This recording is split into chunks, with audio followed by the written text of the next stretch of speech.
daawadayaal waxaan kala soo hadlayaa guriga madaxweynihii hore ee dalka Sheekh Shariif Sheekh Axmed halkaan oo goordhow ay kulan kula yeelan doonaan hoggaanka siyaasiyiinta mucaaradka qaybaha kala duwan ee bulshada gaar ahaan qaar ka mid ah dadkii laga barakiciyay xaafadihii ay deganaayeen magaalada caasimadda ah Muqdisho kuwaasi oo soo bandhigi doona dhibaatooyinka ay wajaheen iyo xaaladaha nololeed ee hadda ku jiraan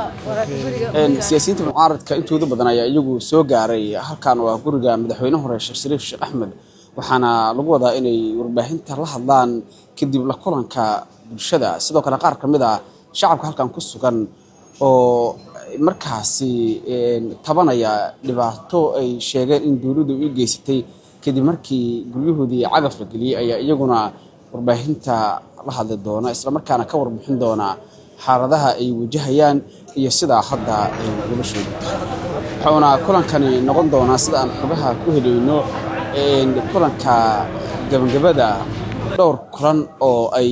xubnahan siyaasiyiinta ah la yeesheen qaybaha kala duwan ee bulshada odayaasha dhaqanka culimada xildhibaanada iyo sidoo kale waxaa hore loola soo kulmay dhalinyarada iyo bahda warbaahinta oo lala wadaagay walaaca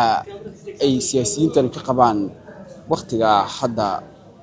lagu jiro iyo marxaladda kala guurka ah ee dalku wajahayo